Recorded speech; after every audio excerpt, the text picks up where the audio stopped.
Preste bem atenção. Observe o que esse cara fala. Estamos vivendo os últimos dias da história desse mundo. Os últimos dias. Agora, essa afirmação solta, ela pode atrair para si uma crítica, até certo sentido, muito lógica. Como é que você pode afirmar isso? Tantas pessoas já afirmaram que estamos vivendo o fim do mundo e nunca acabou o mundo, já estamos aí com milênios e milênios de história e o mundo não acabou. Como é que eu posso dizer então que afirmar agora, em pleno século XXI, que é o fim do mundo, pode ser realmente o indício que estamos nos últimos dias da história desse mundo? Como é que eu posso afirmar o que tem hoje, que eu poderia dizer assim, isso aqui tem hoje e que não tem em época alguma do mundo? Bom, para responder a isso, eu vou à Bíblia. Então vou deixar bem clara a minha pergunta aqui. O que eu teria hoje de único nessa geração que eu estou vivendo, que você está vivendo, que eu posso dizer, não, isso aqui não havia em nenhuma geração passada, somente hoje. E isto que só existe hoje é um claro indício que estamos vivendo os momentos finais da história desse mundo. Então eu tenho que encontrar algum elemento que seja ao mesmo tempo bíblico, uma profecia bíblica, e, ao passo que seja uma profecia bíblica, algo que eu só encontre hoje e em nenhuma outra parte da história antiga.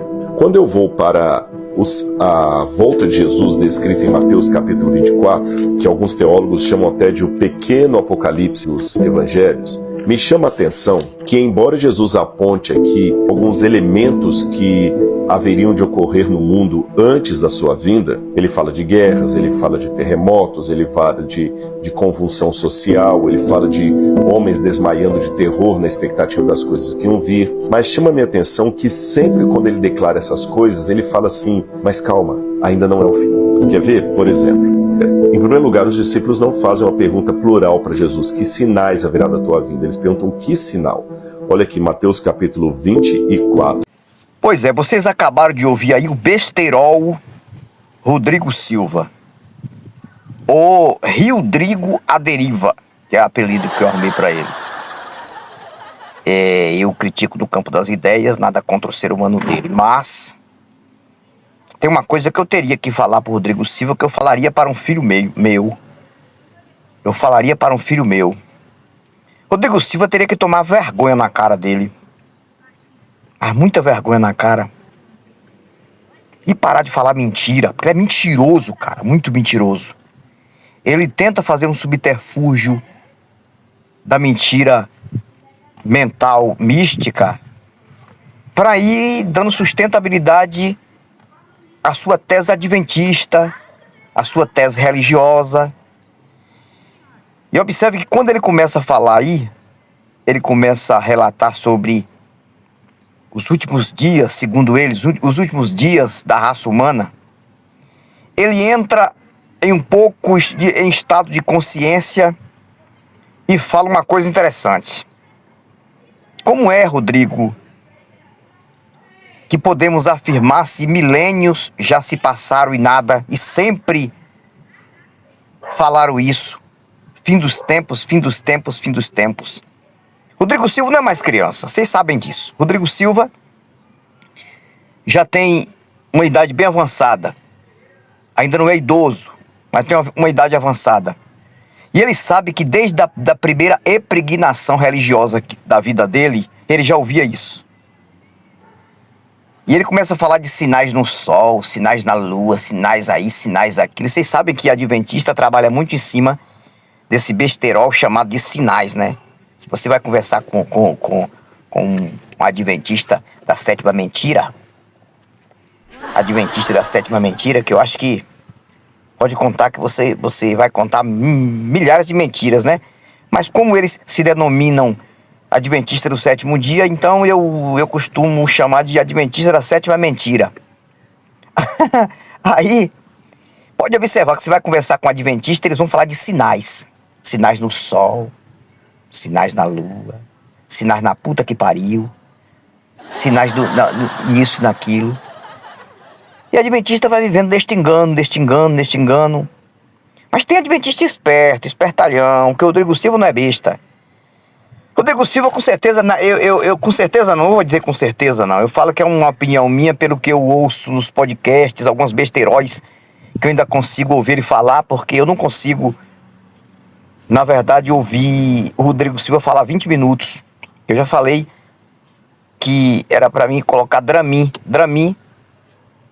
perto de mim, para quando alguém mandar um besterol Rodrigo Silva para eu fazer uma refutação no meu canal, eu tenho que tomar no mínimo 2 comprimidos de Dramin rapidamente, esperar 5 minutos para já fazer o efeito, aí eu começar a assistir Rodrigo Silva, porque aí eu não vou ter vontade de fazer vômito. Porque eu tenho pra mim que esse cara é mais ateu do que eu, é mais ateu do que o Jason Ferreira, é mais ateu do que o Antônio Miranda, é mais ateu do que o Pirula, é mais ateu do que o Sérgio Sacani, é mais ateu do que qualquer ateu da internet, é mais ateu do que o Luiz Felipe Pondé, é mais ateu do que o Leandro Carnal, mais ateu do que qualquer ateu do Brasil. Rodrigo Silva é ateu, cara, na minha opinião, isso é uma opinião, não tô afirmando não. E se ele não é ateu, é burro, é muito mais burro do que o próprio burro. Em questão religiosa. Burríssimo. Porque ele sabe que isso não tem fundamento, cara. Que isso não existe, cara. Quantos anos e quantos milênios. Esses sinais que ele vem falando aí são besteróis religiosos adventistas.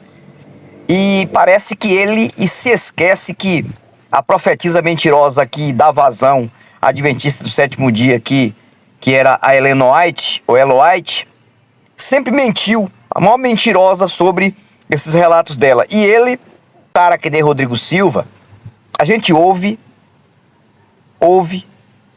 observa e vai se fortalecendo mais em questão racional.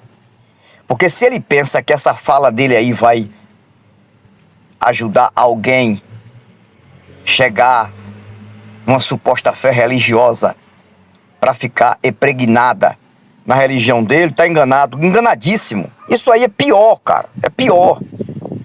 Tentar trazer subterfúgio da mentira mental para tentar enganar as pessoas. Então, Rodrigo Silva, você engana besta, cara, você engana trouxa, você engana imbecil, babaca. Agora a mim você não engana não. Você nunca vai me enganar. Eu não tenho nada contra a sua pessoa, o seu ser humano, mas você é um cara que quando está falando a gente observa o quanto que a sua mente é mística e mentirosa. E você vai procurando criar, inventar palavras onde não existe palavras, onde não tem, para tentar justificar a mentira que você vem trazendo no Brasil desde a época que você começou a dar suas palestras aí no meio desse povo alienado. Aí você vai para os podcasts, de ateus, né? E de pessoas que levam você ali somente para ver o que vai dar. E você pensa que essas pessoas acreditam em você. Você pensa que o Sérgio Sacani acredita em você. Você pensa que o Pirula acredita em você. Esses caras dão risada, cara, por trás. Eu tenho pra mim que quando termina uma entrevista entre Pirula, Sacani e você, eu tenho certeza que esses caras no oculto, eu não vou dizer certeza não vou dizer certeza, é uma coisa muito comprometedora. Eu vou dizer que eu tenho pra mim que esses caras dão muita risada e pensam assim: será que o Rodrigo Silva acredita mesmo nessas besteiras? Um cara de cabelos brancos. Então tá aí, um abraço, nada contra o ser humano do Rodrigo Silva, mas eu acho que cada vez que a gente vem a refutar esse cara e qualquer outro aí, é muito melhor para o nosso país. Porque um cara desse não pode só falar e alguém só ouvir, não. A gente tem que falar mesmo, porque de mentiroso basta o que nós já suportamos neste país centenas de anos, né? Aí mais de 4 centenas de anos, já que o país tem um pouco mais de 500 anos de descoberto. Um abraço.